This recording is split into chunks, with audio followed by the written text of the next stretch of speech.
Yan, today's content guys, magpapalit tayo ng side mirror. Lens lang naman dapat ang palitan na side na ano nito, na lens, no? Mirror, no? Kasi okay pa naman yung retract niya. Ayan, no? So, nakakuha kasi tayo na sa R Plus. 700 din kasi, 700 to 900 yung pinaka lens niyan. No, so nakakuha naman tayo ng SAR Plus. Yan, may nag-donate sa atin ng SAR Plus. So ito na lang kakabit natin. Yan. So ito kuya, pakihawak. So ang pagpalit nito guys, ganito lang. Ito. Pero dito cover. Lain nyo lang yan. Cover dito. Ayaw matanggal. Yan. May clip po yan. Yan. So ilain nyo lang, may clip. Tapos tatlong tornilyo. Number 10.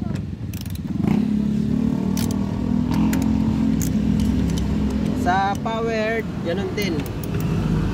Ang sistema sa powered. Excuse me.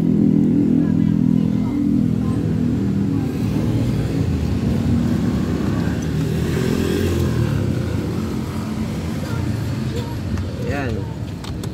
Yung tornilyo, hawakan natin dito. Kasi mahuhulog yan. So, check natin sa kabila. Ito siya, oh. Yan. Ito na ho yun. Ito dati kasi galing sa XUV itong ano na to. Powered na ano. So, parehas lang din naman. So, yan siya, oh. Yan. So, palitan na natin.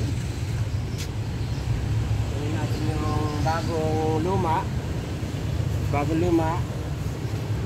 So, ganun din. Isusok-sok nyo lang na ganun yan. Sakto naman yan. Tapos tornilyo dito.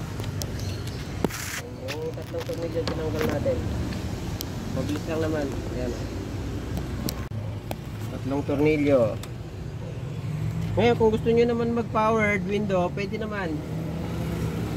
Pwede nyo gamitin yung sa Sportivo o XUV, XTI yan. Mga powered window yan. Bilis lang magpalit ano. Sa mga SAR Plus, no, mabibili nyo yan ng around 2,000 isa, 2,500 isa. Sabagay sa Shopee makakabili rin kayo nyan, 1,700 to 1,900, 2,000. So ayan na, balik nyo na yung cover, no. Ito yung pinaka ano nya, oh. Okay na. So ayan na siya, oh. Yan, di na tayo magpapalit ng lens kasi may nakuha naman tayong bago. So ito na. Yan. Pwede rin palitan ng lens to. Ito ay galing sa XUV, Sportivo, XUVi, XTI. Oh, so ayan. Ito na yung bagong luma. Yan. So, yun nga.